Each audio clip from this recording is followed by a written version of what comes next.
Hi everyone. 1 मार्च से WhatsApp बंद, Telegram भी शट डाउन और अगर सिम इनएक्टिव हुआ तो आपका अकाउंट भी फ्रीज। तो दोस्तों आजकल हर ग्रुप में ये मैसेज घूमता हुआ आपको नजर आ रहा होगा, फॉरवर्डेड एज रिसीव्ड। लेकिन आज हम पैनिक नहीं करेंगे, आज हम फैक्ट्स देखेंगे, लॉजिक देखेंगे और पूरा सिस्टम समझेंगे कि आखिरकार सिचुएशन क्या है। तो वीडियो को एंड तक देखना है क्योंकि लास्ट में एक सेफ्टी चेकलिस्ट भी दूंगा जो आपको किसी ने भी नहीं बताई होगी। तो चलिए भाई शुरुआत करते हैं। सबसे बड़ा सवाल, क्या 1 मार्च से व्हाट्सएप बंद होने वाला है? सिंपल आंसर, नहीं। व्हाट्सएप बंद नहीं हो रहा है, टेलीग्राम बंद नहीं हो रहा है, लेकिन लॉगिन का सिस्टम थोड़ा सा टाइटन करा जा रहा है। तो सरकार ने एक कॉन्सेप्ट को इंट्रोड्यूस किया है, सिम बाइंडिंग।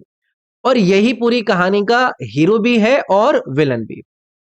अब अफवाह से हमें बचना है और सच की तरफ जाना है। तो चलिए पहले अफवाह क्लियर करते हैं। 1 मार्च से इंडिया में व्हाट्सएप और टेलीग्राम परमानेंटली बंद होने जा रहे हैं, यह है अफवाह। और सच ये है कि एप्स बंद नहीं होंगी, लेकिन अब सिर्फ उन फोन्स में चलेंगी जहां पर एक्टिव सिम फिजिकली इंसर्टेड हो। तो जैसे एक रीजनल लाइफ एग्जांपल से हम समझते हैं।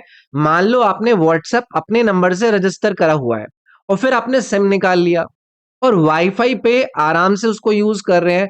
अब ये सिस्टम बोलेगा, बॉस सिम एक्टिव नहीं है तो आपको एक्सेस भी नहीं मिलेगा।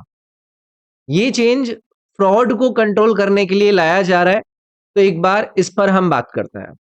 अब समझो कि सिम बाइंडिंग का मतलब क्या है।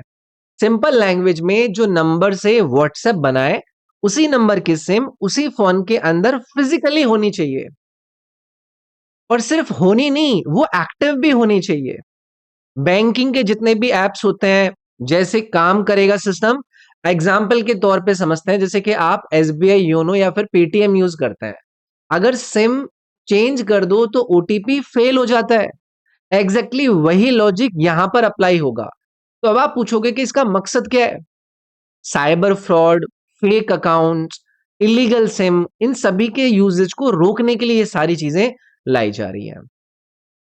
तो पहले और अब में क्या चेंज होने जा रहा है?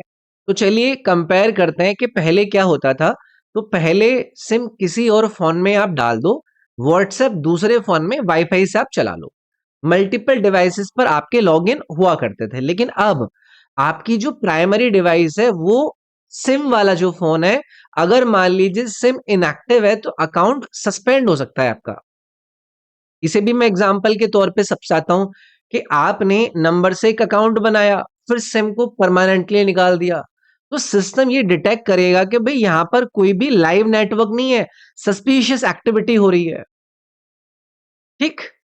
इसके अलावा अगर रिचार्ज नहीं है तो व्हाट्सएप भी नहीं चलेगा। और यही सबसे इंपॉर्टेंट पार्ट है। सिर्फ सिम फोन में होना आप लोगों के लिए इनफ नहीं है, सिम एक्टिव भी होना चाहिए। इनएक्टिव सिम का मतलब है कि रिचार्ज या तो खत्म हो गया है या फिर 90 दिन से उसको यूज नहीं करा गया है, आउटगोइंग बंद पड़ी हुई है। इसको एग्जांपल से मैं समझाऊं तो आपने 6 महीने रिचार्ज नहीं किया, सिम टेक्निकली आपका एक्टिव नहीं है। सिस्टम बोलेगा नो लाइव नेटवर्क। तो हर अकाउंट अब लाइव नेटवर्क से लिंक होगा। इसका मतलब ये कि सिम अगर निकाला तो टेम्परली आपका अकाउंट ब्लॉक हो जाएगा, या फिर अगर सिम इनएक्टिव है तो एक्सेस करने में आप लोगों को प्रॉब्लम आएगी। अब बहुत से लोग डेस्कटॉप पर भी यूज करते हैं या फिर वेबसाइट्स पर भी यूज करते हैं। तो डेस्कटॉप यूजर्स ध्यान से सुनिए, अब अनलिमिटेड लॉगिन का जमाना खत्म। 6 घंटे तक अगर कोई एक्टिविटी नहीं हुई तो आप ऑटो लॉग आउट हो जाओगे। एग्जाम्पल, जैसे हम ऑफिस में जाते हैं, व्हाट्सएप वेब हमने खोला, हम लंच पर चले गए और शाम को हमने आके देखा तो आपका सेशन एक्सपायर्ड दिखाएगा। कारण इसका यही है कि अनऑथराइज्ड एक्सेस को रोकना। अब गवर्नमेंट ने इस चीज को आखिरकार करा क्यों है, यही हमारे सामने सवाल है कि सरकार को क्या प्रॉब्लम थी इससे। तो साइबर फ्रॉड के केस आपको पता है कि 2 से 3 साल में बहुत ज्यादा हुए हैं। फेक जो सिम होते हैं उनसे लोन फ्रॉड करना, ओटीपी स्कैम करना, फेक व्हाट्सएप बिजनेस अकाउंट्स बनाना, टेलीग्राम इन्वेस्टमेंट स्कैम्स करना। जैसे एग्जाम्पल के तौर पे कोई रैंडम नंबर से आपको कॉल करता है, सर मैं बैंक से बोल रहा हूं, और व्हाट्सएप पर फेक डीपी लगा देता था वो।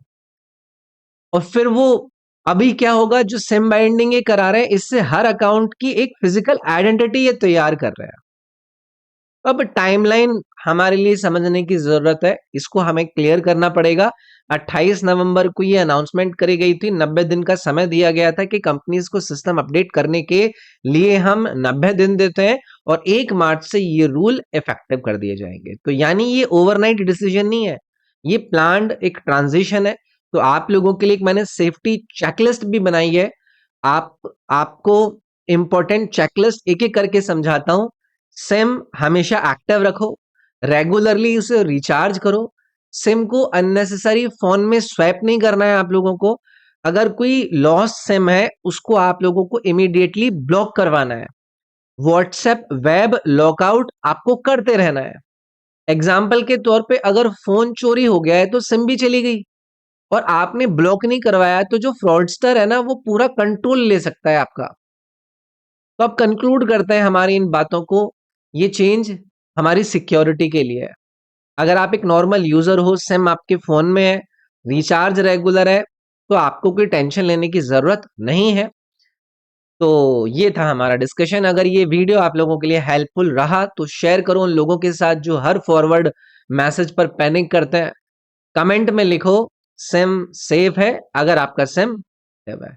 और अगर आप चाहते हो मैं ऐसे ही टेक्निकल और डिजिटल जो अवेयरनेस के सेशंस हैं वो लाता रहूं, तो चैनल को सब्सक्राइब करना मत भूलना। मैं मिलूंगा आपसे नेक्स्ट वीडियो में। इसमें इतना ही। Thank you.